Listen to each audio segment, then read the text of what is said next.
तो हम लोग सब डिस्कस करने वाले हैं आज, क्या डिस्कस करने वाले हैं, क्रिस्टलाइन, जो हमारे क्रिस्टलाइन सॉलिड्स होते हैं ना, उनके जो डिफरेंट डिफरेंट टाइप्स होते हैं, बेस्ड अपॉन कौन से इंटरमॉलिक्यूलर फोर्सेस, किस तरह के फोर्सेस उनके अंदर प्रेजेंट है, वो सब हम लोग डिस्कस करने वाले हैं। हमें पता है 11th क्लास में आप लोगों ने पढ़ा होगा तरह तरह के फोर्सेस होते हैं। जो हमारे नॉन पोलर मॉलिक्यूल्स होते हैं उनमें लंडन फोर्सेस या फिर डिस्पर्जन फोर्सेस होते हैं। जो कि पोलर मॉलिक्यूल्स होते हैं उनमें हमारे डाइपोल डाइपोल फोर्सेस होते हैं। हाइड्रोजन बॉन्डिंग होती है, मेटल्स में मेटालिक बॉन्डिंग होती है, कोवलेंट कंपाउंड में कोवलेंट बॉन्डिंग होती है। डिफरेंट डिफरेंट फोर्सेस के बारे में आप लोग अपनी 11th क्लास में पढ़ ही चुके हैं। तो अब इस तरीके से हम लोग उन फोर्सेस के बेसिस पे कैसे हम लोग क्रिस्टलाइन सॉलिड्स को डिवाइड करते हैं वो हम लोग देखेंगे, ठीक है। तो सबसे पहले चलते हैं टाइप्स ऑफ क्रिस्टलाइन सॉलिड्स। कौन कौन से टाइप्स होते हैं हमारे पास क्रिस्टलाइन सॉलिड के। तो क्रिस्टलाइन सॉलिड ना बेसिकली मेरे पास 4 टाइप्स के होते हैं। कौन कौन से 4 टाइप्स है। पहला टाइप है मॉलिक्यूलर सॉलिड। मॉलिक्यूलर सॉलिड्स का क्या मतलब है, मॉलिक्यूल से मिलके बने हुए हैं, छोटे छोटे मॉलिक्यूल से, है ना। अब मॉलिक्यूल्स कैसे होते हैं, मॉलिक्यूल्स मेरे नॉन पोलर होते हैं, है ना। तो इसमें कौन से फोर्सेस होंगे, नॉन पोलर होंगे। तो थोड़ा सा नाम से ही आप लोगों को आइडिया लग जाएगा कि एक्चुअल में इनमें है क्या। सेकेंड है आयनिक सॉलिड। आयनिक सॉलिड का क्या मतलब है, उसमें आयंस प्रेजेंट होंगे, है ना। डिफरेंट डिफरेंट तरीके के कैटायन होगा, एक एनायन होगा, उन दोनों के बीच में कुछ फोर्सेस लग रहे होंगे और उस फोर्सेस की वजह से, उसी फोर्स की वजह से हमारा पूरा क्रिस्टल जो है वो रिस्पॉन्सिबल होगा। नेक्स्ट है मेटालिक सॉलिड। मेटालिक सॉलिड में कौन कौन से फोर्सेस होते हैं, मेटालिक बॉन्ड्स होंगे उनके बीच में। जो डिफरेंट डिफरेंट मेटल आयंस है, मेटल क्या करता है, इलेक्ट्रॉन देता है ना। तो मेटल आयन होगा, वहां पे इलेक्ट्रॉन होगा, और मेटल आयन के साथ जो मेटल और इलेक्ट्रॉन के बीच में जो फोर्स हो रहा है या फिर डिफरेंट मेटल आयंस के बीच में जो फोर्स हो रहे हैं उसकी वजह से हमारे सॉलिड्स बनेंगे। नेक्स्ट है कोवलेंट सॉलिड, मतलब कि कोवलेंट बॉन्डिंग हो रही है वहां पे एटम्स के बीच में, उसकी वजह से जो सॉलिड्स बनते हैं उन सॉलिड्स को बोलते हैं कोवलेंट सॉलिड। अब 4 टाइप तो हमने देख लिए। इस लेक्चर में हम लोग इन्हीं 4 टाइप्स के बारे में पढ़ेंगे कि एक्चुअल में ये टाइप्स क्या होती है, इनके एग्जाम्पल्स क्या क्या है ना, उन सब के बारे में एक एक करके डिस्कस करेंगे। तो सबसे पहले चलते हैं हम लोग हमारे सबसे पहले टाइप पे, जो कि है कि मॉलिक्यूलर सॉलिड्स। अब मॉलिक्यूलर सॉलिड्स क्या होते हैं, नाम ही आपको यहाँ पे कुछ बता रहा है। मॉलिक्यूलर मतलब कि ऐसे सॉलिड्स जिनमें जो कॉन्स्टिट्यूएंट पार्टिकल्स है ना, वो कॉन्स्टिट्यूएंट पार्टिकल्स क्या है, मॉलिक्यूल्स है। क्या है, मॉलिक्यूल्स है। तो पहला पॉइंट यहाँ पे लिखा ही हुआ है कि इनमें मॉलिक्यूल्स जो होते हैं ना वो कॉन्स्टिट्यूएंट पार्टिकल्स होते हैं। अब मॉलिक्यूल्स कौन कौन से हो सकते हैं, हाइड्रोजन हो सकता है, क्लोरीन हो सकता है, आयोडीन हो सकता है। अब हाइड्रोजन तो आप बोलोगे मैम गैसेज होती है, लेकिन हम तो यहाँ पे सॉलिड्स की बात कर रहे हैं। तो इनकी जो सॉलिड फॉर्म होती है, सॉलिड आयोडीन, सॉलिड ऑक्सीजन, इस तरीके से जो इनकी सॉलिड फॉर्म होती है ना, वो सॉलिड फॉर्म ही सॉलिड फॉर्म करेगी, ठीक है। तो उसी के बारे में हम लोग यहाँ पे डिस्कस करने वाले हैं। तो मॉलिक्यूलर सॉलिड में सबसे पहला पॉइंट ये है कि मॉलिक्यूल्स हमारे कॉन्स्टिट्यूएंट पार्टिकल्स होते हैं इनमें। अब क्वेश्चन ये उठता है कि इनके अंदर फोर्सेस कौन कौन से तरीके के हो सकते हैं। तो मॉलिक्यूल्स में कई तरीके की चीज़ें आ सकती है। एक तो हमारे पास H2O2 नॉन पोलर जो मॉलिक्यूल्स होते हैं जिनमें कोई भी इलेक्ट्रोनेगेटिविटी डिफरेंस नहीं होता, मतलब कि जब मेरे पास सेम तरह के 2 एटम्स होंगे, हाइड्रोजन हाइड्रोजन होगा, क्लोरीन क्लोरीन होगा, दोनों सेम तरीके के एटम है, कोई इलेक्ट्रोनेगेटिविटी डिफरेंस उसमें है नहीं, तो नॉन पोलर मॉलिक्यूल है। तो एक तो हमारे पास नॉन पोलर वाले हो गए। अब नॉन पोलर वाले में कुछ अलग तरीके के फोर्सेस होंगे। अब जहां पे इलेक्ट्रोनेगेटिविटी डिफरेंस है, सपोज मैंने HCl ले लिया, तो क्लोरीन और हाइड्रोजन में इलेक्ट्रोनेगेटिविटी डिफरेंस है ना, तो इलेक्ट्रोनेगेटिविटी डिफरेंस की वजह से उनमें जो फोर्सेस होंगे वो कुछ अलग तरीके के होंगे, तो वो कुछ अलग टाइप बना देंगे। उसके बाद एक और तरीके के फोर्सेस आपने पढ़े होंगे जिसको हम लोग बोलते हैं हाइड्रोजन बॉन्डिंग। क्या बोलते हैं, हाइड्रोजन बॉन्डिंग। तो कुछ ऐसे सॉलिड्स भी होते हैं जिनमें हाइड्रोजन बॉन्डिंग प्रेजेंट होती है, तो उस हाइड्रोजन बॉन्डिंग की वजह से उनकी कुछ प्रॉपर्टीज अलग होती है ना, उनकी जो डिफरेंट डिफरेंट प्रॉपर्टीज होती है वो सब अलग होती है। तो ये सभी जो है ना मेरे पास, चाहे वो नॉन पोलर हो, चाहे वो पोलर हो, चाहे वो हाइड्रोजन बॉन्डिंग हो उसमें, तो ये जो तीनों टाइप्स है ना फोर्सेस के, ये तीनों सभी किस में आ जाते हैं, ये सभी आ जाते हैं मेरे पास मॉलिक्यूलर सॉलिड्स की टाइप में ही, ठीक है। तो मॉलिक्यूलर सॉलिड्स जो है वो इन तीनों को कॉम्प्राइज करता है, इन तीनों को कॉन्स्टिट्यूट करता है। तीनों तरीके के सॉलिड्स होते हैं मेरे पास, जिसमें डिस्पर्जन फोर्सेस भी होते हैं जो कि नॉन पोलर मॉलिक्यूल्स में होते हैं, जिसमें डाइपोल डाइपोल फोर्सेस भी होते हैं और उसमें हाइड्रोजन बॉन्ड्स भी होते हैं। तो तीनों के बेसिस पे जो 3 टाइप के सॉलिड्स बन रहे हैं उनको हम एक एक करके आज डिस्कस करेंगे। तो जैसे कि मैंने बताया 3 फोर्सेस की वजह से 3 तरीके के सॉलिड्स होंगे, non polar molecular solids, polar molecular solids और हाइड्रोजन बॉन्डेड मॉलिक्यूलर सॉलिड्स। ठीक है, तो एक एक करके तीनों को डिस्कस करते हैं। तो सबसे पहला टाइप है non polar molecular solids. Non polar का क्या मतलब है? जब मेरे पास एटम्स होंगे, अब इसके अंदर कांस्टेंट पार्टिकल्स कुछ एक ही तरीके के होंगे। कौन से तरीके के होंगे? जिसमें नॉन पोलर फोर्सेस होंगे, है ना। जैसे कि अगर मैं एटम्स की बात करूं, और कौन से एटम्स की बात करूं? जो मेरी नोबल गैसेस होती है, जैसे कि हीलियम, नियोन, आर्गन, ये सभी क्या होती है? Noble gases. ये अकेले एग्जिस्ट करती है। क्यों एग्जिस्ट करती है अकेले?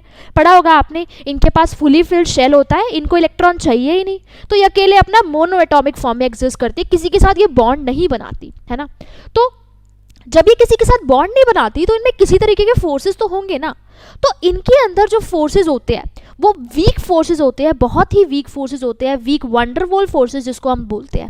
ठीक है, उसके अलावा मॉलिक्यूलर सॉलिड्स में हमारे नॉन पोलर मॉलिक्यूलर सॉलिड्स में नॉन पोलर मॉलिक्यूल्स भी आते हैं। क्या आते हैं? Non polar molecules. Non polar मतलब जब इलेक्ट्रोनेगेटिविटी डिफरेंस नहीं है, दोनों सेम एटम है, दोनों एक ही तरीके के हैं, जैसे कि हाइड्रोजन हो गया, क्लोरीन हो गया, आयोडीन हो गया, है ना। तो ये दोनों नोबल गैसेस भी और नॉन पोलर वाले जो मेरे मॉलिक्यूल्स है वो जो सॉलिड फॉर्म में होते हैं उनको हम बोलते हैं नॉन पोलर मॉलिक्यूलर सॉलिड। अब नॉन पोलर है तो जो नॉन पोलर मॉलिक्यूल्स होते हैं ना उनमें बहुत ही वीक फोर्सेस होते हैं। उन वीक फोर्सेस को हम लोग बोलते हैं डिस्पर्जन फोर्सेस या फिर लंडन फोर्सेस। क्या बोलते हैं? डिस्पर्जन फोर्सेस या फिर लंडन फोर्सेस। अब ऐसा क्यों होता है? क्योंकि इनके अंदर कोई डाइपोल मूवमेंट नहीं है, दोनों एटम सेम ही तरीके के हैं, दोनों में इलेक्ट्रोनेगेटिविटी सेम है, तो फोर्स तो कुछ ना कुछ होगा ही ना।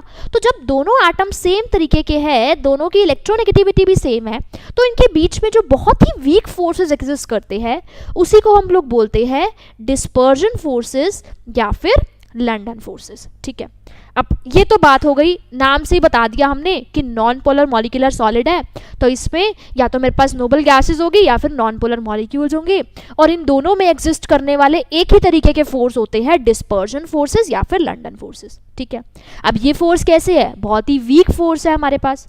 तो वीक फोर्स है तो इनके बीच की बॉन्डिंग जो होगी वो बहुत स्ट्रांग होगी क्या? नहीं होगी, बहुत ही वीकली अटैच्ड होंगे ना ये आपस में। मतलब कि अगर मैं थोड़ा सा भी हीट कर दूं इनको सॉलिड्स को तो ये मेल्ट होना शुरू हो जाएंगे, है ना। तो इसी वजह से ये क्या होते हैं, इसी वजह से ही ये बहुत ही वीक फोर्सेस होते हैं इनमें। ठीक है, बहुत ही वीक फोर्सेस होते हैं इनमें, और इसी वजह से ही जैसे ही मैंने थोड़ा सा टेम्परेचर दिया ये मेल्ट होना शुरू हो जाते हैं, और इसीलिए इनका जो मेल्टिंग पॉइंट होता है ना वो बहुत ही लो मेल्टिंग पॉइंट होता है। कैसा होता है? बहुत ही लो मेल्टिंग पॉइंट होता है। उसके अलावा बॉन्ड तो स्ट्रांग है नहीं, इस वजह से ये बहुत ही सॉफ्ट भी होते हैं। ठीक है, उसके अलावा इलेक्ट्रिसिटी कोई भी चीज को कंडक्ट करती है जब उसमें इलेक्ट्रॉन्स हो, इलेक्ट्रॉन्स घूमेंगे तभी तो इलेक्ट्रिक करंट होगा, इलेक्ट्रिसिटी को कंडक्ट करेंगे। अब यहाँ पे कोई इलेक्ट्रॉन तुम्हें दिख रहा है क्या? ना तो आर्गन के पास कोई फ्री इलेक्ट्रॉन है, उसके पास तो वैसे ही फुली फिल्ड इलेक्ट्रॉनिक कॉन्फिगरेशन है, ना ही नॉन पोलर मॉलिक्यूल के पास कोई फ्री इलेक्ट्रॉन है। इसी वजह से ये जो मेरे नॉन पोलर मॉलिक्यूलर सॉलिड्स होते हैं ये नॉन कंडक्टर्स होते हैं इलेक्ट्रिसिटी के। क्या होते हैं? नॉन कंडक्टर्स होते हैं। अब जैसे कि मैंने बताया कि इनके अंदर बॉन्डिंग बहुत वीक है, बहुत ही वीक फोर्सेज है इनमें, तो थोड़ा सा भी मैं टेम्परेचर दे दूं तो ये मेल्ट हो जाएंगे, सॉलिड से लिक्विड में कन्वर्ट हो जाएंगे। अब रूम टेम्परेचर तो बहुत ही ज़्यादा होता है 25 डिग्री सेल्सियस। जब इनके अंदर इतनी ही वीक बॉन्डिंग है तो ये सॉलिड फॉर्म में तो एग्जिस्ट ही नहीं कर पाएंगे। ये किस फॉर्म में एग्जिस्ट करेंगे? ये लिक्विड फॉर्म में एग्जिस्ट करेंगे या फिर गैसियस स्टेट में एग्जिस्ट करते हैं रूम टेम्परेचर पे, क्योंकि इतना टेम्परेचर इनके लिए बहुत है कि ये सॉलिड से लिक्विड फॉर्म में चला जाए, क्योंकि ऑलरेडी इतने वीक फोर्सेज है इनमें, है ना। तो ये तो बात हुई नॉन पोलर मॉलिक्यूलर सॉलिड्स के में। ठीक है, नेक्स्ट टाइप के सॉलिड्स आते हैं हमारे पास molecular solids, polar molecular solid. जैसे कि नाम ही बता रहा है पोलर। पोलर का क्या मतलब है? इनमें जो मॉलिक्यूल्स होंगे ना वो कैसे होंगे? जिनमें पोलर बॉन्ड्स होते हैं। पोलर का मतलब क्या है? इलेक्ट्रोनेगेटिविटी डिफरेंस होना चाहिए। जैसे कि मैंने पहले भी बताया HCl को ले लो, ठीक है, उसके अलावा SO2 को ले लो, इन सब में इलेक्ट्रोनेगेटिविटी डिफरेंस है। हाइड्रोजन और क्लोरीन में भी है, सल्फर और ऑक्सीजन में भी है। तो इसी वजह से ये जो मेरे पास सॉलिड्स होते हैं, चाहे सॉलिड HCl लूँ, चाहे सॉलिड SO2 लूँ, या फिर मैं सॉलिड अमोनिया भी लूँ, अमोनिया में भी तो इलेक्ट्रोनेगेटिविटी डिफरेंस होता है ना इस तरीके से, चाहे मैं अमोनिया लूँ तो उसमें एक्चुअल में है क्या, पोलर बॉन्ड है। तो जहाँ पे भी पोलर बॉन्ड होता है तो वहाँ पे कौन से फोर्सेज होते हैं, वहाँ पे हमारे पास डाइपोल फोर्सेज होते हैं। अब वो डाइपोल बनता क्यों है, इसीलिए तो बनता है क्योंकि इलेक्ट्रोनेगेटिविटी का डिफरेंस है। जैसे अगर मैं HCl की बात करूँ तो हाइड्रोजन की इलेक्ट्रोनेगेटिविटी कम है और क्लोरीन की इलेक्ट्रोनेगेटिविटी ज़्यादा है। तो क्लोरीन पे क्या आता है, डेल्टा नेगेटिव चार्ज, हाइड्रोजन पे क्या आता है, डेल्टा पॉजिटिव चार्ज। तो इलेक्ट्रोनेगेटिविटी डिफरेंस की वजह से एक डाइपोल बन जाता है, दो पोल्स बन जाते हैं अलग अलग। इसी वजह से इनमें कौन से टाइप के फोर्सेस एग्जिस्ट करते हैं, इनमें डाइपोल फोर्सेस एग्जिस्ट करते हैं। ठीक है, अब डाइपोल फोर्सेस भी वीक ही फोर्सेस होते हैं, इनमें कुछ ज़्यादा स्ट्रॉन्ग फोर्सेस नहीं होते, ज़्यादा टाइटली हेल्ड नहीं होते हमारे मॉलिक्यूल्स। ठीक है, बहुत ही वीकली हेल्ड होते हैं। अब अगर वीकली हेल्ड होंगे तो मेल्टिंग पॉइंट लो होगा, लेकिन अगर मैं इनके अंदर जो फोर्सेस है वो नॉन पोलर वाले से कंपेयर करूं तो वो फोर्सेस ज़्यादा है, क्योंकि डाइपोल यहाँ पे बन रहा है, बिल्कुल चार्ज सेपरेशन सी हो रही है। ठीक है, तो डाइपोल यहाँ पे बना तो इनके अंदर जो फोर्सेस है वो नॉन पोलर वाले से ज़्यादा है। अगर नॉन पोलर वाले से फोर्सेस ज़्यादा है तो इनका मेल्टिंग पॉइंट जो होगा वो नॉन पोलर वाले से ज़्यादा होगा, है ना। तो इसीलिए इनका जो मेल्टिंग पॉइंट होता है ना वो नॉन पोलर वाले मॉलिक्यूलर सॉलिड से ज़्यादा होता है। और इनके पास कोई इलेक्ट्रॉन नहीं है तो नॉन कंडक्टर होंगे, और ये सॉफ्ट होंगे क्योंकि फोर्सेस तो अभी भी वीक है, कुछ ज़्यादा स्ट्रॉन्ग बॉन्डिंग नहीं हो रही है इनमें, है ना। अब नेक्स्ट है hydrogen bonding molecular solids. Hydrogen bonded का मतलब है कौन से बॉन्ड्स होंगे, इनमें हाइड्रोजन बॉन्ड्स होंगे। कौन से बॉन्ड्स होंगे, हाइड्रोजन बॉन्ड्स होंगे। ठीक है, तो इनमें हाइड्रोजन बॉन्ड्स प्रेजेंट होते हैं। अब अगर आप लोगों ने 11वीं क्लास में पढ़ा हो तो बताओ, डाइपोल फोर्स में से डाइपोल फोर्स, तीन तरीके के फोर्स हमने देखे। डाइपोल फोर्स, एक तो मेरे लंडन फोर्स या फिर डिस्पर्जन फोर्स, और तीसरा टाइप मैंने पढ़ा हाइड्रोजन बॉन्ड। तो बताओ तीनों में से सबसे स्ट्रॉन्ग कौन सा होता है, जल्दी बताओ कमेंट सेक्शन में, तीनों में से सबसे स्ट्रॉन्ग फोर्सेस कौन से होते हैं इसमें। ठीक है, बताओ जल्दी से बताओ, हाइड्रोजन बॉन्ड सबसे स्ट्रॉन्ग होता है, डाइपोल सबसे स्ट्रॉन्ग होता है, या फिर लंडन फोर्स सबसे ज़्यादा स्ट्रॉन्ग होते हैं। ठीक है, तो देखो अब उसके बाद यहाँ पे जैसे कि मैंने बोला हाइड्रोजन बॉन्डेड मॉलिक्यूलर सॉलिड्स, तो कौन से फोर्सेस होंगे इसमें, हाइड्रोजन बॉन्ड्स होंगे। अब आप लोगों ने पढ़ा होगा 11वीं क्लास में, हाइड्रोजन बॉन्ड कब बनता है, जब मेरे पास या तो तीन तरीके के बहुत ज़्यादा इलेक्ट्रोनेगेटिव एटम्स होते हैं। फ़ोन करके याद करते हैं हम लोग, जो आप लोग सारा दिन चलाते हो घर पे बैठ के और पढ़ाई नहीं करते। FON मतलब कि या तो मेरे पास फ्लोरीन हो, या मेरे पास ऑक्सीजन हो, या मेरे पास नाइट्रोजन हो।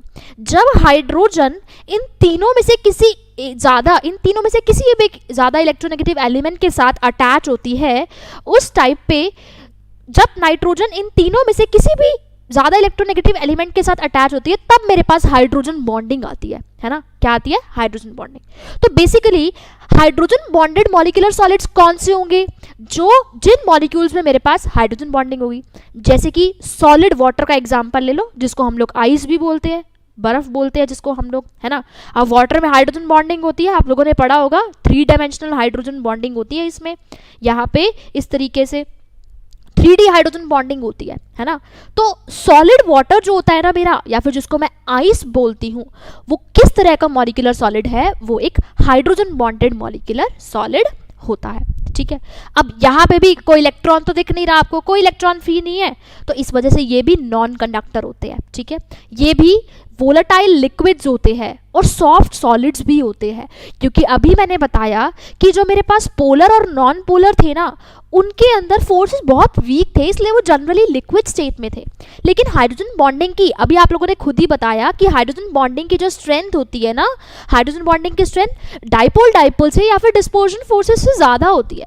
तो अगर फोर्सेस ज़्यादा है तो ऑब्वियस ही बात है, वो अगर लिक्विड स्टेट में एग्जिस्ट करते तो ये तो सॉफ्ट सॉलिड्स तो होंगे ही ना। तो इसीलिए ये सॉफ्ट सॉलिड्स होते हैं और ये वोलेटाइल लिक्विड्स भी होते हैं। अब क्योंकि हाइड्रोजन बॉन्डिंग की स्ट्रेंथ बाकी के दोनों टाइप के फोर्सेस से, यानी कि पोलर वाले से और नॉन पोलर वाले से ज़्यादा है, इस वजह से जो इनके मेल्टिंग पॉइंट्स और बॉइलिंग पॉइंट्स होते हैं वो भी नॉन पोलर मॉलिक्यूल से या फिर पोलर मॉलिक्यूल से ज़्यादा होती है। ठीक है। तो कंपेयर कर सकते हैं आप तीनों को। मॉलिक्यूलर सॉलिड्स को 3 टाइप में हम लोग डिवाइड करते हैं, polar molecular solids, non polar molecular solid और hydrogen bonded molecular solids. Polar molecular solids के टाइप्स क्या थे? सॉलिड HCl, सॉलिड SO2 और सॉलिड अमोनिया। उसके अलावा नॉन पोलर के टाइप्स क्या थे? नोबल गैसेस सारी की सारी, हीलियम, नियोन, आर्गन। और उसके बाद हमारे जो नॉन पोलर मॉलिक्यूल्स होते हैं जैसे कि हाइड्रोजन, Cl2, I2 एक्सेट्रा। और हाइड्रोजन बॉन्डेड कौन से हो गई? सॉलिड वाटर हो गया, जिसको हम लोग आइस भी बोलते हैं। तो ये सब हम लोगों ने देखे कि मॉलिक्यूलर सॉलिड के टाइप्स क्या होते हैं, जिनमें जनरली हमारे पास है क्या? कॉन्स्टिट्यूएंट एटम्स, उसमें मॉलिक्यूल ही तो है, ठीक है। और मॉलिक्यूल्स के पास कोई फ्री इलेक्ट्रॉन है नहीं, तो ये सारे के सारे ही नॉन कंडक्टर होते हैं और इनका melting point in weak forces की वजह से ही लो होता है। और वीक फोर्सेस कौन कौन से हैं? या तो यहाँ पे तो डिस्पर्जन फोर्सेस है, या फिर हाइड्रोजन बॉन्डिंग है, या फिर हमारे पास डाइपोल फोर्सेस है, ठीक है। पहला टाइप हम लोगों ने कवर अप कर लिया। अगले टाइप पे चलते हैं। अगला टाइप है मेरे पास आयनिक सॉलिड्स। अब देखो नाम ही बता रहा है आयनिक सॉलिड्स, मतलब कि ऐसे सॉलिड्स जिनमें आयंस प्रेजेंट होंगे, ठीक है। और आयंस कौन से टाइप के होते हैं? 2 टाइप के आयंस होते हैं, एक तो कैटायन होता है, एक तो एनायन होता है। पढ़ा होगा फिजिक्स में भी, आयंस के बीच में कौन से फोर्सेस ऑफ अट्रैक्शन होते हैं? इलेक्ट्रोस्टैटिक फोर्स ऑफ अट्रैक्शन होते हैं। जो पहला चैप्टर है आप लोगों का फिजिक्स में, जो चैप्टर है इलेक्ट्रोस्टैटिक्स, तो electrostatic force of attraction present होती है आयंस के बीच में। कौन से फोर्सेस होते हैं? इलेक्ट्रोस्टैटिक फोर्स ऑफ अट्रैक्शन उसमें प्रेजेंट होती है, ठीक है। तो ये बहुत ही स्ट्रॉन्ग फोर्सेस होते हैं। ये हाइड्रोजन बॉन्डिंग की तरह या फिर डाइपोल की तरह वीक फोर्स नहीं होते, बहुत ही ताकतवर फोर्सेस होते हैं ये। क्योंकि खुद ही सोचो, वहां पे कुछ आयन नहीं था, वहां पे तो क्या थे? मॉलिक्यूल थे। यहाँ पे 2 अलग अलग आयन हैं, बचपन से पढ़ते आ रहे हैं, 2 अपोजिट चार्जेस बहुत स्ट्रांगली एक दूसरे को अट्रैक्ट करते हैं, है ना। तो इसी तरीके से आयंस जो होते हैं इसमें कॉन्स्टिट्यूएंट पार्टिकल्स होते हैं, और ये जो दोनों आयंस है कैटायन और एनायन, एक दूसरे को बहुत स्ट्रांगली अट्रैक्ट कर रहे हैं।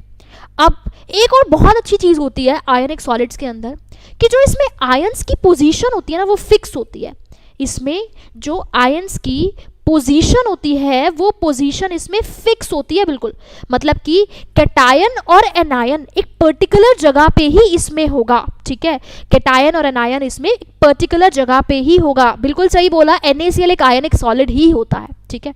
तो NaCl में क्या प्रेजेंट है? एक तो Na+ आयन है, एक Cl- आयन है। तो Na+ आयन की और Cl- आयन ने एक फिक्स पोजीशन पे रखे होते हैं अपने सॉलिड में। ऐसा नहीं रैंडमली कहीं भी Na+ आ रहा है, कहीं भी Cl- आ रहा है, ऐसा नहीं होता। फिगर में दिखाती हूँ, देखो मैं आपको। यहाँ पे एक क्यूब सा दिख रहा है आपको। अब ये क्या है? ये क्यूब क्या है? एक तरीके से आगे जाके जब सॉलिड स्टेट का चैप्टर नेक्स्ट क्लास में, जब मेन सॉलिड स्टेट का चैप्टर स्टडी हो पढ़ेंगे ना हम लोग, उसमें समझ में आएगा कि एक्चुअल में ये क्यूब क्या है आपके पास, ठीक है। तो देखो, अब यहाँ पे इस फिगर में आपको कुछ डॉट्स दिख रही है।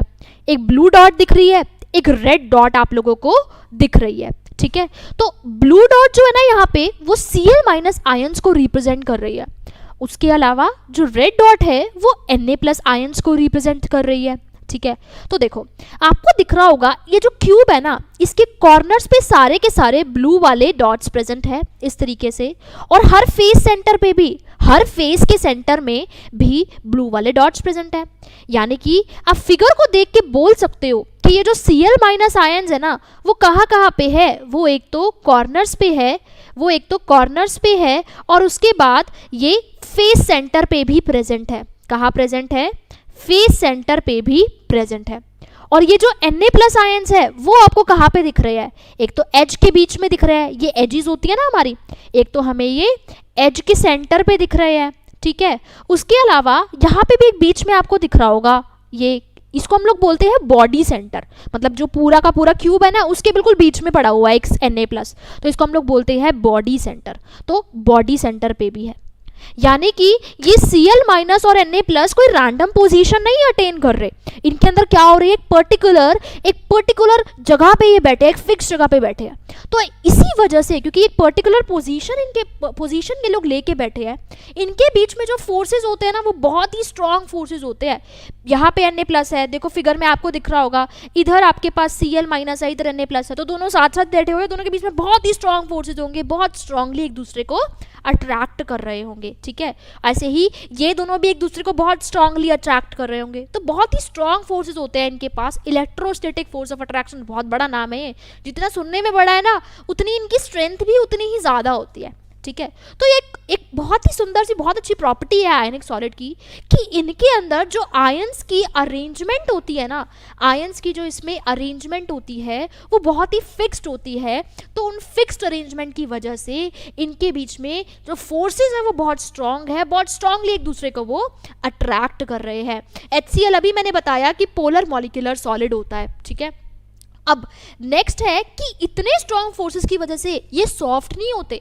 पहले क्या था, मॉलिक्यूलर सॉलिड में बहुत ही वीक फोर्सेस, तो बहुत सॉफ्ट से थे वो, ठीक है। लेकिन इनमें फोर्सेस इतने ज़्यादा है, बहुत स्ट्रांगली एक दूसरे को हेल्ड करके रख रहे होंगे, सारे के सारे पार्टिकल्स एक दूसरे के पास पास होंगे, सारे कैटायन एनायन। जब डिस्टेंस कम होगा, सारे कैटायन एनायन एक दूसरे के पास पास होंगे, तो उसका क्या मतलब है, ये हार्ड होंगे और दूसरा ब्रिटल होंगे। क्या होंगे, हार्ड होंगे और ब्रिटल होंगे। फोर्स ज़्यादा है, इस वजह से इनका मेल्टिंग पॉइंट भी ज़्यादा होगा और इनका बॉइलिंग पॉइंट भी ज़्यादा होगा, इसी टाइट पैकिंग की वजह से, इतने ही स्ट्रॉन्ग फोर्सेस की वजह से, ठीक है। अब आती है बात इनकी कंडक्टिविटी की। अब सॉलिड स्टेट में जब ये एग्जिस्ट करते हैं ना, यहाँ पे कोई भी फ्री इलेक्ट्रॉन नहीं होता, मतलब Na+Cl- को अट्रैक्ट कर रहा है और Cl- जो है वो Na+ को अट्रैक्ट कर रहा है, तो कोई भी फ्री इलेक्ट्रॉन नहीं है। तो सॉलिड स्टेट में तो ये होते हैं इंसुलेटर, क्योंकि कोई इलेक्ट्रॉन है ही नहीं, कंडक्टिविटी के लिए तो इलेक्ट्रॉन चाहिए।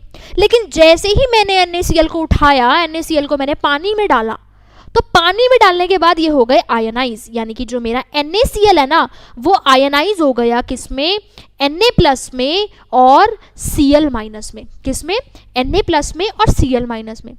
और जब Na+ और ये Cl- में आयनाइज हुआ, तो आयंस की वजह से कंडक्टिविटी सिर्फ मेरे पास इलेक्ट्रॉन्स की वजह से नहीं होती, आयंस की वजह से भी होती है। तो आयंस की वजह से आई इनमें इलेक्ट्रिकल कंडक्टिविटी, है ना। तो जब सॉलिड स्टेट में थे ना, जब पूरा का पूरा NaCl था सॉलिड फॉर्म में, तब कोई आयंस नहीं थे, इसी वजह से ये इलेक्ट्रिकल इंसुलेटर्स होते हैं। लेकिन मोल्टन स्टेट में जब ये आयंस में टूट जाते हैं, उन्हीं आयंस में टूटने की वजह से इनमें प्रेजेंट होती है कंडक्टिविटी, ठीक है। तो इसी वजह से ये मोल्टन स्टेट में इलेक्ट्रिसिटी कंडक्ट करते हैं। अब आते हैं इनके एग्जाम्पल में। एग्जाम्पल क्या है, NaCl हो गया, KCl हो गया, MgSO4 हो गया, ये सभी क्या होते हैं, हमारे आयनिक सॉलिड्स होते हैं। क्या होते हैं, आयनिक सॉलिड्स होते हैं, ठीक है। तो ये तो हमने पढ़ा आयनिक सॉलिड्स के बारे में। दो टाइप के सॉलिड्स पढ़ लिए, मॉलिक्यूलर सॉलिड पढ़ लिया, आयनिक सॉलिड पढ़ लिया। अब है हमारे पास मेटालिक सॉलिड्स। मेटालिक सॉलिड का क्या मतलब है, कांस्टेंट पार्टिकल्स क्या होंगे, मेटल आयंस होंगे ना इसमें। तो एक्चुअल में मेटल आयंस अब अकेले नहीं होते। मेटल तो क्या है, जब वो सोडियम है, ठीक है, सोडियम मेटल आयन कब बनेगा, जब वो इलेक्ट्रॉन देगा। तो जैसे ही उसने इलेक्ट्रॉन दिया, मेटल आयन बना, तो मेटल आयन के साथ एक इलेक्ट्रॉन भी तो आया। तो इसी वजह से मेटालिक सॉलिड में मेटल आयंस तो होते ही है, जहाँ जिसका यहाँ पे लिखा हुआ है पॉजिटिवली चार्ज आयन, जो कि हमारे मेटल आयंस ही है। उसके साथ साथ बहुत सारे फ्री इलेक्ट्रॉन्स भी है, क्योंकि एक मेटालिक क्रिस्टल में एक सिंगल मेटल तो होगा नहीं, बहुत सारे मेटल आयंस होंगे उसमें। जब इतने सारे मेटल आयंस होंगे, तो उसके बाद उसके साथ उतने फ्री इलेक्ट्रॉन्स भी तो होंगे। तो उन सारे फ्री इलेक्ट्रॉन्स को हम लोग बोलते हैं सी ऑफ फ्री इलेक्ट्रॉन, समुद्र बोलते हैं, कि मेटल आयन को फ्री इलेक्ट्रॉन्स ने घेर के रखा हुआ है एक तरीके से, ठीक है। तो एक सी ऑफ फ्री इलेक्ट्रॉन्स भी प्रेजेंट होती है। और ऐसा नहीं है कि इलेक्ट्रॉन शरीफों की तरह एक जगह पे टिक के बैठे हुए हैं, ऐसा नहीं है। इलेक्ट्रॉन्स घूमते रहते हैं, और उसी इलेक्ट्रॉन्स के घूमने की वजह से ही जो ये मेटालिक सॉलिड्स होते हैं, इनकी जो इलेक्ट्रिकल कंडक्टिविटी होती है, इलेक्ट्रिसिटी को कंडक्ट करने की जो टेंडेंसी होती है, वो बहुत ही ज़्यादा होती है। इस फिगर में आप लोग देख सकते हो, मेटल आयंस आपको दिख रहे होंगे, ठीक है, मेटल आयंस है यहाँ पे, सारे के सारे पॉजिटिव आयंस है। अब इलेक्ट्रॉन इनके चारों ओर प्रेजेंट है, और ये इलेक्ट्रॉन जो घूम रहे हैं, जो इलेक्ट्रॉन्स मेरे मोबाइल है, बहुत इंपॉर्टेंट पॉइंट है कि इलेक्ट्रॉन्स मोबाइल होते हैं। इनकी मोबिलिटी की वजह से ही, इनके घूमने की टेंडेंसी की वजह से ही ये पूरे क्रिस्टल में इवेंटली स्प्रेड आउट होते हैं, इस तरीके से पूरे क्रिस्टल में घूमते रहते हैं, ठीक है। और जैसे ही मैंने इलेक्ट्रिक फील्ड अप्लाई की, तो ये पूरे के पूरे इलेक्ट्रॉन्स जो है पूरे के पूरे क्रिस्टल्स में घूमते रहेंगे, ठीक है। और ये जो पॉजिटिव आयंस है ना, इनको हम लोग बोलते हैं कर्नल्स। क्या बोलते हैं, कर्नल्स बोलते हैं। तो जैसे ही मैंने इलेक्ट्रिक फील्ड अप्लाई की तो इलेक्ट्रॉन फ्लो करते हैं इस नेटवर्क के थ्रू, इस पॉजिटिव आयंस के नेटवर्क के थ्रू, और इस पॉजिटिव आयंस के नेटवर्क को हम लोग बोलते हैं केमिस्ट्री की भाषा में कर्नल्स बोलते हैं। ठीक है, तो यानी कि ये जो मेरे मेटालिक सॉलिड्स है ना, इनमें क्या क्या प्रेजेंट है, पॉजिटिव मेटल आयन प्रेजेंट है, उसके अलावा फ्री इलेक्ट्रॉन्स प्रेजेंट है, फ्री इलेक्ट्रॉन्स प्रेजेंट है। अब मेटल आयंस है तो मेटल आयंस के बीच में कौन सी बॉन्डिंग होगी, मेटालिक बॉन्डिंग होगी। तो इसमें मेटालिक बॉन्डिंग प्रेजेंट होती है या फिर मेटालिक फोर्सेस प्रेजेंट होते हैं। ठीक है, अब ये मेटालिक बॉन्डिंग स्ट्रॉन्ग होते हैं बट इतने स्ट्रॉन्ग नहीं होते। ठीक है, एज सच हमारे जो मॉलिक्यूलर सॉलिड वाले जो फोर्सेस है ना, उनसे तो ये स्ट्रॉन्ग ही होते हैं। ठीक है, बट एज सच इतने ज़्यादा स्ट्रॉन्ग ये नहीं होते, लेकिन इनकी जो इलेक्ट्रिकल कंडक्टिविटी और थर्मल कंडक्टिविटी होती है वो बहुत ही ज़्यादा होती है इन्हीं इलेक्ट्रॉन्स की वजह से, जो मजे से पूरे के पूरे पॉजिटिव आयंस के चारों ओर जो घूम रहे हैं।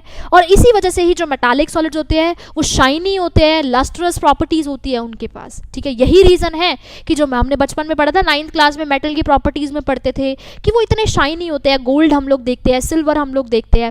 ठीक है, तो उनकी शाइनेस का रीज़न क्या है, यही इलेक्ट्रॉन्स ही है। ठीक है, अब ये जो मेटालिक क्रिस्टल्स होते हैं ना, ये हार्ड भी हो सकते हैं और ये सॉफ्ट भी हो सकते हैं, डिपेंडिंग अपॉन कौन से मेटालिक क्रिस्टल्स की हम लोग बात कर रहे हैं। अलग अलग मेटालिक क्रिस्टल्स की हार्डनेस और सॉफ्टनेस अलग अलग मेटालिक क्रिस्टल पे डिपेंड करेगी। ठीक है, तो ये हमने पढ़ा मेटालिक सॉलिड्स के बारे में। अब लास्ट हमारे पास बचता है कोवलेंट सॉलिड्स। कोवलेंट सॉलिड में जो फोर्सेस होते हैं ना, वो बहुत ही कोवलेंट सॉलिड में जो फोर्सेस होते हैं वो बहुत ही ज़्यादा स्ट्रॉन्ग फोर्स। अब आपको पता है कि कोवलेंट बॉन्डिंग कितनी स्ट्रॉन्ग बॉन्डिंग होती है। हम एज सच कंपेयर नहीं कर सकते कि आयनिक बॉन्डिंग स्ट्रॉन्ग होगी या फिर कोवलेंट बॉन्डिंग स्ट्रॉन्ग होगी। दोनों को ही स्ट्रॉन्ग बॉन्डिंग बोला जाता है, इनका कंपैरिजन कभी नहीं किया जाता कि आयनिक स्ट्रॉन्ग होगी या फिर कोवलेंट स्ट्रॉन्ग होगी। दोनों को ही स्ट्रॉन्ग बोला जाता है। हाँ, लेकिन ये जो नॉन पोलर वाले जो मेरे डाइपोल फोर्सेस थे ना, उनसे ये स्ट्रॉन्ग होते हैं। ठीक है, तो कोवलेंट सॉलिड्स में बेसिकली मेरे पास क्या होते हैं, नॉन मेटल्स होते हैं, और नॉन मेटल ही कोवलेंट बॉन्ड्स बनाते हैं। आपको पता है कार्बन कितने large number of covalent bonds बनाते हैं, पढ़ा होगा कैटिनेशन प्रॉपर्टी, इथेन मीथेन, कितने लार्ज नंबर ऑफ कंपाउंड्स होते हैं उसके। ठीक है, तो बेसिकली इसमें जो कांस्टेंट पार्टिकल्स होते हैं ना मेरे, वो नॉन मेटल्स होते हैं जो एक दूसरे से अटैच होते हैं वाया कोवलेंट बॉन्ड्स। कौन से बॉन्ड्स होते हैं इसमें, कोवलेंट बॉन्ड जो कि शेयरिंग से बनते हैं, इलेक्ट्रॉन के ट्रांसफर से नहीं बनते, इलेक्ट्रॉन्स की शेयरिंग से बनते हैं। और यही कोवलेंट बॉन्ड्स या फिर कोवलेंट फोर्सेस इस कोवलेंट सॉलिड्स की फॉर्मेशन के लिए रिस्पॉन्सिबल होते हैं। अब क्योंकि ये कोवलेंट बॉन्ड्स बहुत ही स्ट्रॉन्ग फोर्सेस है, इसी वजह से ये जो कोवलेंट सॉलिड्स होते हैं वो बहुत ही ज़्यादा हार्ड होते हैं और बहुत ही ज़्यादा ब्रिटल भी होते हैं। क्या होते हैं, हार्ड होते हैं और ब्रिटल भी होते हैं। देन इनका मेल्टिंग पॉइंट बहुत ज़्यादा होता है क्योंकि फोर्सेस बहुत स्ट्रॉन्ग है। तो इनको मेल्ट कराने के लिए, सॉलिड से लिक्विड में कन्वर्ट करने के लिए मुझे बहुत ज़्यादा टेम्परेचर देना पड़ेगा। इसी वजह से इनका मेल्टिंग पॉइंट और जो इनका मेल्टिंग पॉइंट जो होता है वो बहुत ही ज़्यादा हाई होता है। ठीक है, और इवन ऐसा भी होता है कि टेम्परेचर बहुत ज़्यादा पहुंच गया लेकिन ये मेल्ट ही नहीं हुए, और मेल्ट होने से अच्छा ये डिकम्पोज हो गए, कि टूट गए, है ना, मेल्ट नहीं हो पाया। टेम्परेचर इतना ज़्यादा पहुंच गया कि वो उतने टेम्परेचर को विथस्टैंड ही नहीं कर पाया, उसको टॉलरेट ही नहीं कर पाया, कि वो मेल्ट होने से पहले ही वो टूट गया, है ना। तो जो कोवलेंट सॉलिड्स होते हैं उनका मेल्टिंग पॉइंट बहुत ज़्यादा होता है और इवन वो डिकम्पोज भी कर जाते हैं। ठीक है, और इन कोवलेंट सॉलिड्स में इलेक्ट्रिसिटी कंडक्ट करने के लिए कोई भी फ्री इलेक्ट्रॉन प्रेजेंट नहीं होता। ठीक है, कोई भी फ्री इलेक्ट्रॉन्स प्रेजेंट नहीं होता, और फ्री इलेक्ट्रॉन्स ना होने की वजह से ये जो मेरे कोवलेंट सॉलिड्स होते हैं ये इंसुलेटर्स होते हैं। लेकिन केमिस्ट्री में एक्सेप्शंस तो होती ही है, तो यहाँ पे आती है एक एक्सेप्शन जिसके बारे में आप लोग पढ़ते आ रहे हो, ग्रेफाइट के बारे में। ठीक है, ग्रेफाइट और डायमंड की प्रॉपर्टीज़ पढ़ी होगी। कार्बन के एलोट्रॉप्स होते हैं, ग्रेफाइट होता है, डायमंड होता है, बकमिंस्टर फुलरीन होता है, उसके बारे में भी अभी हम लोग डिस्कस करेंगे यहाँ पे। अभी थोड़े से एग्जांपल देखते हैं। कोवलेंट सॉल्ट के एग्जांपल कौन से हो गए, डायमंड हो गया, सिलिकॉन कार्बाइड जिसको हम लोग कार्बोरंडम भी बोलते हैं, क्वार्ट्ज हो गया जिसके बारे में हम लोग पढ़ा था, क्रिस्टलाइन सॉलिड होता है ना क्वार्ट्ज, और क्वार्ट्ज ग्लास एक अमरफस सॉलिड होता है, पिछली क्लास में डिस्कस किया था। बोरोन नाइट्राइड हो गया, BN। तो ये सभी मेरे पास क्या होते हैं, कोवलेंट सॉलिड होते हैं। अब बात करते हैं उस एक्सेप्शन की, कि देखो यहाँ पे दो स्ट्रक्चर बनाया है मैंने, एक मेरे पास है डायमंड का और ये मेरे पास है ग्रेफाइट का। अब दोनों के ना स्ट्रक्चर में कुछ डिफरेंस होता है। क्या डिफरेंस होता है कि अब है तो दोनों कार्बन के एलोट्रॉप्सी, ठीक है, होती तो दोनों में कार्बन ही है, लेकिन जो मेरे पास ग्रेफाइट होता है ना, ग्रेफाइट में जो कार्बन की जो हाइब्रिडाइजेशन होती है वो sp2 हाइब्रिडाइजेशन होती है। क्या होती है? sp2 हाइब्रिडाइजेशन होती है। और sp2 हाइब्रिडाइजेशन होने की वजह से sp2 हाइब्रिडाइज होने की वजह से कार्बन जो है ना वो 3 बॉन्ड बनाता है इस तरीके से, ठीक है। आप लोगों को फिगर में भी दिख रहा होगा, एक कार्बन 3 बॉन्ड बना रहा है। अब कार्बन के पास कितने इलेक्ट्रॉन्स होते हैं? कार्बन के पास तो 4 इलेक्ट्रॉन होते हैं, 1s2 2p2, तो 2s2 2p2, तो s वाला एक p में चला जाता है, तो इसने बॉन्ड तो 3 बनाए, एक इलेक्ट्रॉन तो अब भी फ्री बच गया। अब वो एक इलेक्ट्रॉन क्या करता है? वो फ्री है, वो क्या करता है? पूरे के पूरे ग्रेफाइट के क्रिस्टल में वो घूमता रहता है, ठीक है। और इसी की वजह से जो ग्रेफाइट होता है ना मेरा, वो एक गुड कंडक्टर होता है इलेक्ट्रिसिटी का। क्या होता है? गुड कंडक्टर होता है इलेक्ट्रिसिटी का। Graphite is good conductor of electricity. मतलब कि एक कार्बन एटम 3 कार्बन एटम से अटैच्ड है, ठीक है, और एक इलेक्ट्रॉन फ्री है। वो फ्री इलेक्ट्रॉन जो है ना पूरे क्रिस्टल में घूमता रहता है, और उसी की रैंडम मोशन की वजह से ही वहां पे इलेक्ट्रिकल कंडक्टिविटी होती है। अब एक्चुअल में स्ट्रक्चर को अगर आप देखो तो इसी की वजह से हेक्सागोनल रिंग्स ही फॉर्म होने लग जाती है। आप लोगों को दिख रहा होगा हेक्सागोनल रिंग्स ही फॉर्म होती है, और ये जो हेक्सागोनल रिंग्स है ना आपस में इनकी लेयर्स ही बनने लग जाती है, एक के बाद एक लेयर्स। अब ये जो लेयर्स है ये भी तो आपस में एक दूसरे को किसी फोर्स के थ्रू खींच रही होगी, है ना, किसी फोर्स के थ्रू खींच रही होगी, तभी तो ये आपस में जुड़े हुए हैं। अगर इनके बीच में कोई फोर्स ही ना होता तो ग्रेफाइट तो टूट जाता, पूरा का पूरा अलग हो जाता। तो ये जो मेरी हेक्सागोनल रिंग्स होती है डिफरेंट प्लेन्स बना लेती है, और इन प्लेन्स के बीच में होते हैं फोर्सेस। और कौन से फोर्सेस होते हैं? बहुत ही वीक फोर्सेस होते हैं, और वो जो वीक फोर्सेस है वो है हमारे वीक वंडरवॉल फोर्सेस। तो ग्रेफाइट के अंदर हेक्सागोनल रिंग्स बनती है, और इन हेक्सागोनल रिंग्स में ये जो मेरी हेक्सागोनल रिंग्स होती है इनके बीच में वीक वंडरवॉल फोर्सेस होते हैं। क्या होते हैं? वीक वंडरवॉल फोर्सेस होते हैं। जो लेयर होती है ना आपस में एक दूसरे के ऊपर स्टैक करती है, स्लिपरी सी होती है इसी वीक वंडरवॉल फोर्सेस की वजह से। और इसी वजह से ग्रेफाइट कैसा होता है? ग्रेफाइट हमारा सॉफ्ट नेचर का होता है। कैसा होता है? सॉफ्ट नेचर का होता है, ठीक है। नेक्स्ट, डायमंड की अगर मैं बात करूं तो डायमंड में ऐसा नहीं होता।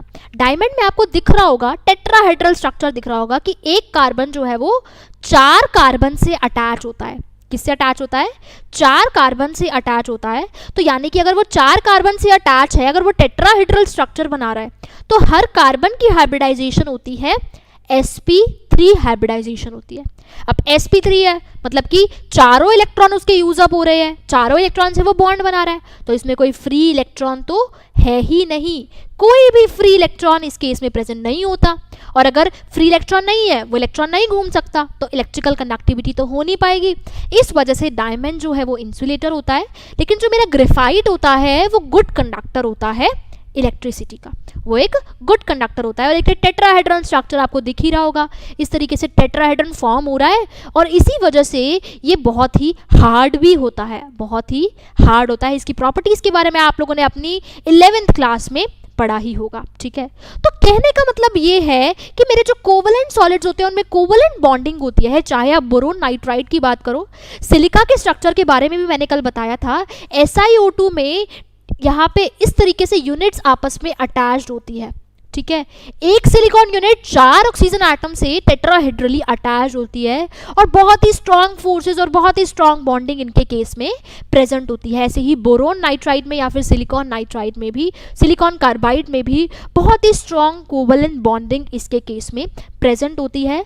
इस वजह से इनके मेल्टिंग पॉइंट भी बहुत ज़्यादा हाई होते हैं, और ये हीट करने से पहले डिकम्पोज हो जाते हैं, ठीक है। अब चारों के बारे में पढ़ तो लिया हम लोगों ने, चारों को एक एक करके जल्दी से रिवाइज कर लेते हैं। सबसे पहले हम लोगों ने क्या पढ़ा था? सबसे पहले हम लोगों ने पढ़ा था मॉलिक्यूलर सॉलिड्स के बारे में। 3 तरीके के होते हैं, non polar, polar and then hydrogen bonded. Non polar में लंडन फोर्सेस या फिर डिस्पर्जन फोर्सेस होते हैं, पोलर में डाइपोल फोर्सेस होते हैं। आफ्टर दैट हाइड्रोजन बॉन्डिंग में हाइड्रोजन बॉन्डिंग होती है, वाटर के केस में हाइड्रोजन बॉन्डिंग होती है, हम सब ने पढ़ा हुआ है। एग्जाम्पल से अभी क्वेश्चन पूछूंगी आप लोगों से, आप लोगों को बताना है कि कौन सा किस टाइप का सॉलिड है। उसके बाद आए हमारे पास आयनिक सॉलिड्स। आयनिक सॉलिड्स कौन से होंगे, जिनके आयनिक क्रिस्टल्स होते हैं, NaCl हो गया, MgSO4 हो गया, जिंक सल्फाइड हो गया। तो आयनिक बॉन्डिंग होती है इनमें, आयनिक बॉन्डिंग बहुत ही स्ट्रॉन्ग बॉन्डिंग होती है ना।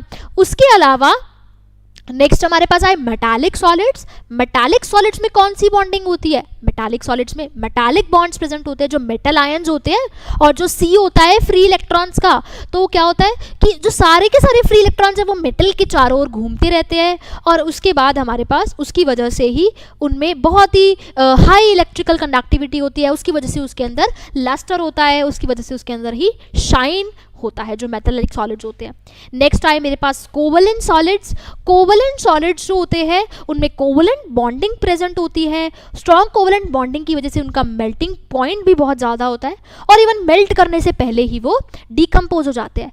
वैसे तो हमारे कोवलेंट सॉलिड्स हमारे इंसुलेटर्स होते हैं, लेकिन ग्रेफाइट में कार्बन की sp2 हाइब्रिडाइजेशन की वजह से ही वहाँ पे कार्बन की sp2 हाइब्रिडाइजेशन की वजह से ही उसमें फ्री इलेक्ट्रॉन होता है, वो इलेक्ट्रिकल कंडक्टिविटी कंडक्ट करता है। अब आप लोगों को बताना है कि जो सॉलिड अमोनिया होता है वो किस टाइप का सॉलिड होता है। जल्दी से आंसर दो कमेंट सेक्शन में कि जो सॉलिड अमोनिया होता है वो किस तरीके का सॉलिड होता है। जल्दी से बताइए, सॉलिड अमोनिया किस तरीके का सॉलिड होता है।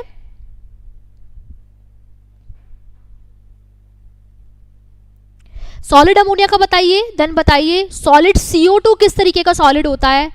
Solid ammonia and solid CO2 किस तरीके का स्ट्रक्चर होता है, आप लोगों को बताना है।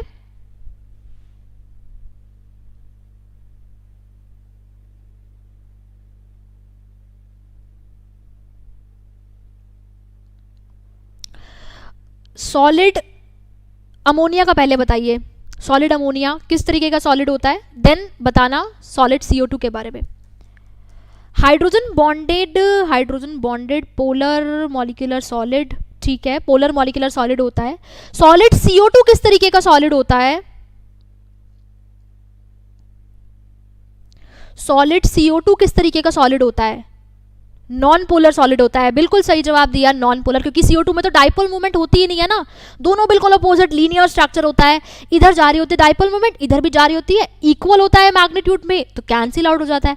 नॉन पोलर मॉलिक्यूल हुआ तो वो नॉन पोलर मॉलिक्यूलर सॉलिड होता है, ठीक है। तो ये सब हम लोगों ने यहाँ टाइप पढ़े।